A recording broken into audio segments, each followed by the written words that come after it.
Hi, everybody. This is the second and final lecture for Chapter 3 in Electric Circuits. This lecture covers approximately sections 3.6 and 3.7, and it will be numbered lecture number 6 on our Moodle page. So after I'm finished with this lecture, and I post this lecture, I will post the homework for Chapter 3, and I will also post the quiz that covers chapters 1, 2, and 3. And that will take us through February 10th or through the first 1/4 of the class. So in other words, just like our Moodle page says, the course is divided to 3 chapters, each with a homework, then quiz, 2 more chapters midterm, then a couple chapters quiz, and a couple chapters final exam. So while we're doing that, of course, we're going through the labs as well. But as far as the lecture part, that is sort of the procession that we're going through right now. All right, so the first thing that I would like to do is to begin by going through the PowerPoint lectures so that you will have a reference when you are dealing with the PowerPoints, which are also, of course, posted to our Moodle page. All right, so first of all, one of the things that we talk about in Chapter 3, we keep talking about the 3 components, a voltage source, a current source, and resistors. And in the beginning part of Chapter 3, we started talking about equivalent resistors based on series and parallel configurations. So we kind of continue this and we look at other sorts of equivalent resistor combinations. And then we look at something called a Wheatstone bridge. And then we talk a little bit about measuring quantities in electric circuits using an ammeter, which some types of ammeters are also called galvanometers, and then also with voltmeters. So we have already worked with a multimeter, which we can consider to be an ammeter and a voltmeter are contained within a multimeter. So as it says here, an ammeter is an instrument that measures current. It's placed in series with current elements whose current is being measured. Ideally, the ammeter introduces no resistance. Okay, so if you think about that definition, if there's no resistance, that is basically a short circuit. A voltmeter, on the other hand, is placed in parallel and it measures voltage. So if you look at this next line, it says ideally the voltmeter introduces no resistance. This is incorrect. A voltmeter introduces infinite resistance, and that's why it behaves like an open circuit. But I want to be really clear that this is not correct. It's not going to be really important to the work that we do together, but it's important. This is just a typo, a misprint, I don't know. But short circuit, which is an ammeter, basically no resistance, open circuit, infinite resistance, voltmeter. That's sort of the takeaway from this slide. All right, so if we take a look at measuring current and voltage, the next couple of slides talk a little bit about analog and digital devices. And either way, it's not that important to our work together. But the one thing that you do need to remember is that when you're using a multimeter as an ammeter, it's really important to set it properly, because as we talked about before, current is really what damages, it's what causes physical damage to human beings. It's also what damages equipment. And so you need to be sure that you have the proper settings so that the ammeter that you use will carry the current that is available or that needs to be measured.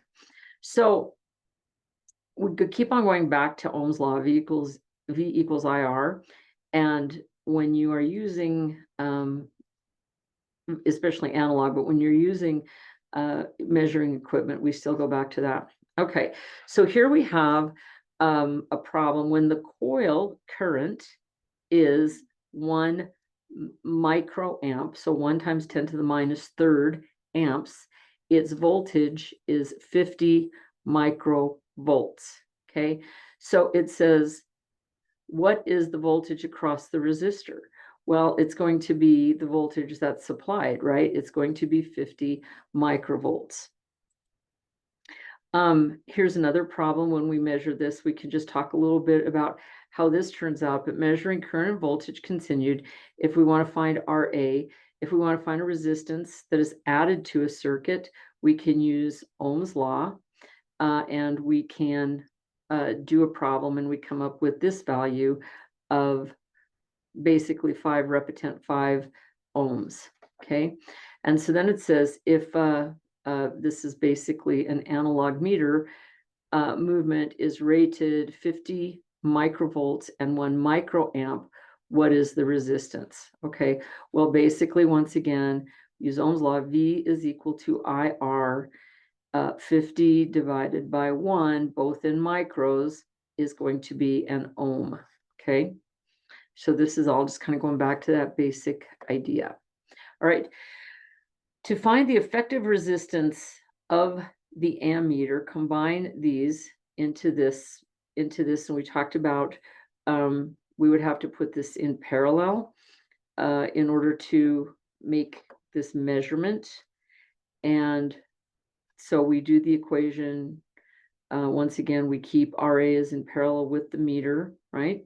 Because we've got node across, there we go. And then we can determine what the resistance in the meter is. All right, so continuing with this, if you want to measure current in this circuit, should we insert the ammeter in parallel or in series or in some other configuration? Well, the answer is going to be in parallel in order to get that resistance based on the equations and the work that we just went through. Okay, and if we insert an ideal ammeter, well, what does ideal ammeter mean? It means no resistance. So that means that what will the meter read in terms of amperage? Okay, well, V is equal to IR. If the ammeter has no resistance, we're just working with this 100 ohm resistor. And so the current, V, if we say V is equal to IR, and we have 1 volt, and we have one, I guess, let's just leave it at 100 ohms. I'm writing out the problem here as we speak, times I, V is equal to IR. So 1 volt over 100 ohms is equal to I. So 100 is 1 times 10 to the negative 2. So when we flip that up, we get 10.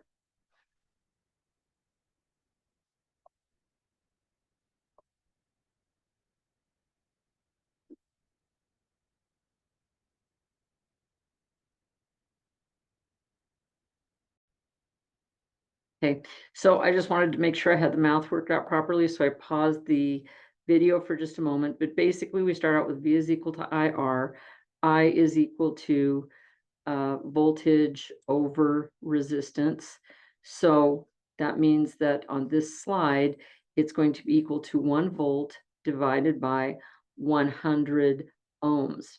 So when I do that, I have 1 divided by 100, which turns out to be 0.01 amps. And so if you look at that 0.01, when I move the decimal point over 3 to make it a milliamp, that is 10. So 0.01 times 10 to the third is 10. So it's a strange way for me. I'm more comfortable with that in amps, but it's appropriate to write in milliamps. You just have to be careful that you move the decimal place the right number of spots. All right, so we continue with the ideas of measuring current and voltage.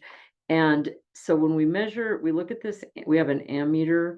If we put an ammeter here, the resistance in the ammeter, it says, is 5 ohms. And so we can put the resistors, the resistance from the ammeter and the resistance of the resistor in series with each other, and we come out with a value for the current, once again, using Ohm's law. Okay, now this is an interesting configuration.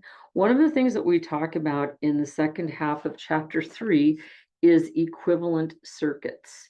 And we are very concerned about the precision with which we can measure any value, but in this case, we're concerned about the precision with which we can measure the resistance in a resistor.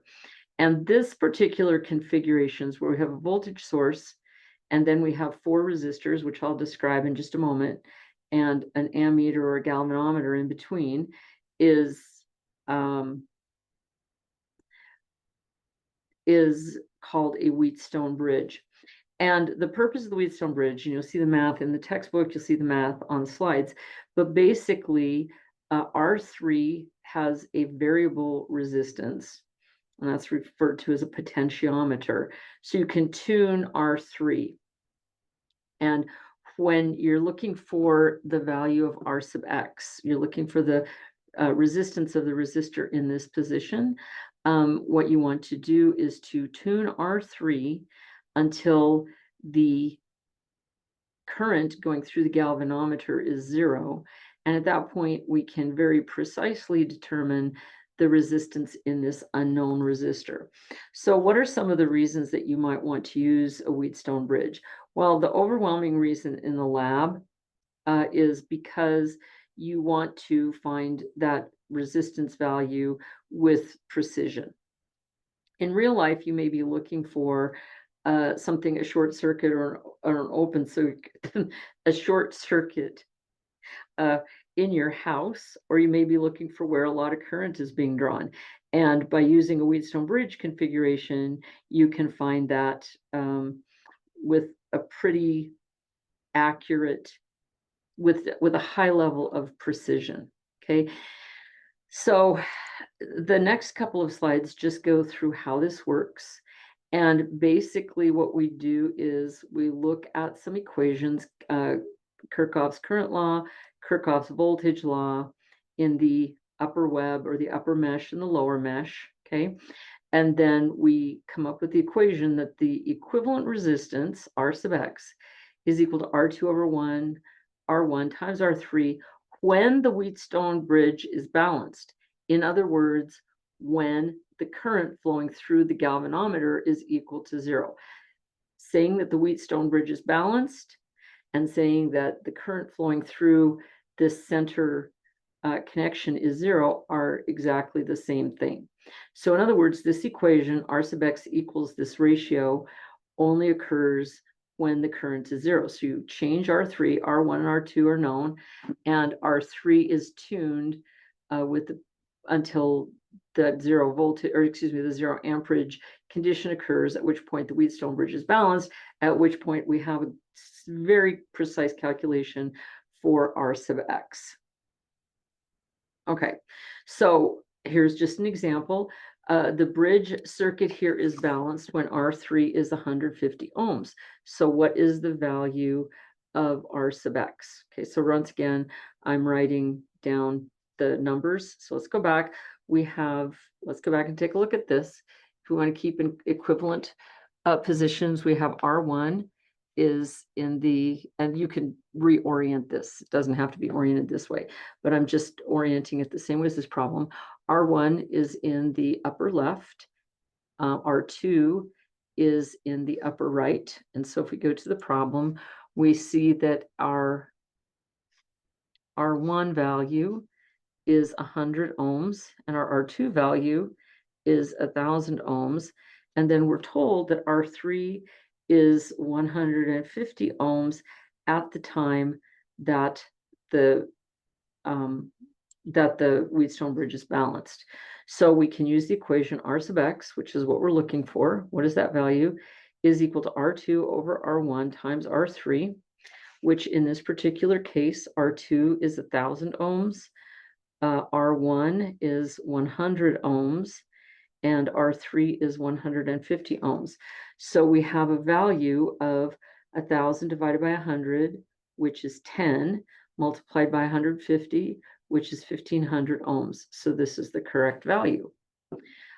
So that's and Wheatstone bridges, I talked with an electronics well, actually a product design engineer who uses Wheatstone bridges all the time. You can construct one very simply on a breadboard, and I'm pretty sure we're going to do that in lab. But this is the purpose of a Wheatstone bridge. Okay, so now we have a statement. Which statement is true about the resistors in the bridge circuit? That R1 and R3 are in series. They are not. Rm is in parallel. That would be the resistance of the ammeter, right? Is in parallel with R1 and R2. It is not. And there are no parallel connected or series connected resistors is true. Now, if you think about it, that seems a little bit odd because on first blush, it looks like R1 and R2 are in series and R3 and R4 are in series, and that maybe R1 and R2 are in parallel with R3 and Rx. I said R4, but I meant Rx. If you think about it, this node has 3 branches coming off of it, and so we don't have that defined as being either series or parallel. There's also a node here and a node here. So are these two really in series? Not really. So we have extra stuff going on. But think about something else. If the circuit becomes balanced, if the Wheatstone bridge is balanced and R sub m, well, if the current flowing through R sub m is 0, this branch effectively, from a working point of view, goes away. And so in that way, if this is gone, we kind of have some stuff going on in series, don't we? Kind of. But as long as there is something going on with this resistor, as long as there's some current flowing through this branch, is definitely neither in parallel nor in series. All right. After that, when we start talking about, we talk about some transformations. Okay, and we talk about a particular sort of a transformation, which is called a delta to Y. Your authors abbreviate it WYE. I've also just seen it abbreviated as a capital Y. And there's a video I placed up on our Moodle page so that you can look at how this transformation works. But a delta configuration is 3 resistors in a triangle, okay? And you can change that, you can transform it into a Y configuration. In other words, if you have R sub A, R sub B, and R sub C between nodes A, B, and C, there is some other configuration, not the same values, but R1, R2, and R3, that will make an equivalent circuit. So this would be the delta to the Y. All right, now this, on the other hand, is called a pi configuration, and both of these are named, this is just silly, but this is named a delta configuration because it looks like a triangle, which is the symbol for delta. This kind of looks like the symbol for pi, so that's why they call it a pi. This is called the Y because it looks like a Y. This is called a T because it looks like a T. If you look at the Y and the T, these are exactly the same as each other, okay? So you can do a delta to a Y, which is the same as saying a pi to a T. It's just a different way of looking at them, 2 different ways of drawing the same resistor configuration. All right. So, and the reason that we look at this really is because we start looking at how to make equivalent circuits with different resistors.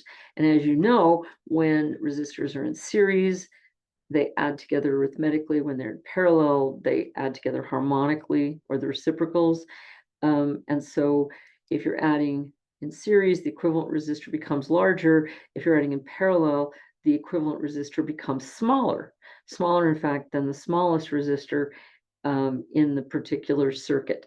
So we're just talking about different ways to find these different circuits that are equivalent to one another. All right, so here's the statement. Which statement is false about the resistors in the bridge circuit? Okay, 1, 2, and M are connected in delta. They are, in fact. Rm, R3, and Rx are conducted in a Y. Well, right now they're kind of conducted in a delta. Rm, R3, and Rx, Rm, R3, and Rx are conducted in a delta. Not really. RM1, 2 are connected in Y, no, and R2 are these are connecting Y's. So in other words, this question is asked backward, isn't it? So in other words, it says, which statement is false? Well, this is the false statement. This is a true statement. This is a basically true statement. This is basically a true statement. And this is a basic true statement. What they're really getting at, if you look at this, is RM, R1, and R3. RM, R1, R3. Okay, so we're talking about a Y configuration there. Now, and a delta and a Y can be expressed identically to each other. So that's really what they're getting at, is that anything that's a delta can be expressed in a Y configuration. Now on your Moodle page, I also put up a short video of converting delta connections to Y connections, which is going to be the same as converting a pi to a t, or a delta to a t for that matter. All right. So here, we're getting toward the end here. We're just a couple more left. A delta to Y or a pi to t, same thing, equivalent circuit. A delta connected configuration can be replaced, and it tells you what the value of those are going to be. Now, if you look at the little video, it's like a 5-minute video that shows you how to do this conversion. It suggests that you actually inscribe the Y inside of this. Okay, so if you inscribe the Y, you have a relationship between RB and RC. Okay, RB and RC that results in 1, because in other words, you take this Y and you put it just right inside of the delta. So then you can see that R1 is between B and C, R2 is between A and C, and last but not least, R3 is between B and A. And so you can see that the numerator of each of those is based on those values. All right, and I want to reiterate, this is by no means the only types of transformations or equivalent configurations, but they're just a few that we're studying. Just like a Wheatstone bridge is not the only type of resistance measuring device or configuration you can come up with. It's just a fairly simple one that is extremely precise. All right, here's just a little practice.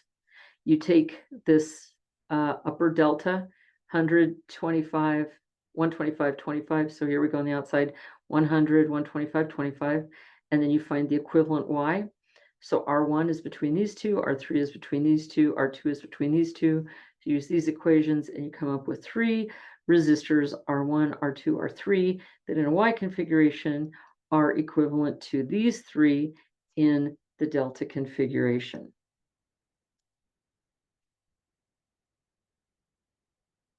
All right, so once again, after you find that equivalent resistance, and whatever that is, okay, then you can say V equals IR. Once again, here's V, you found R, so V and R, and you can calculate the amps, or the current, I should say, using Ohm's law.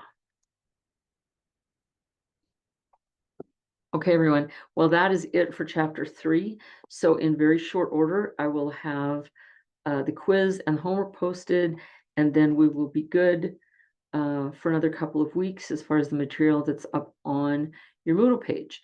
So we'll see you in lab, and we'll finish off lab number 1, and then next week we'll get started on lab number 2, and we'll just keep on plowing through the material. Let me know if you have any questions. Otherwise, I'll look forward to seeing you Wednesday.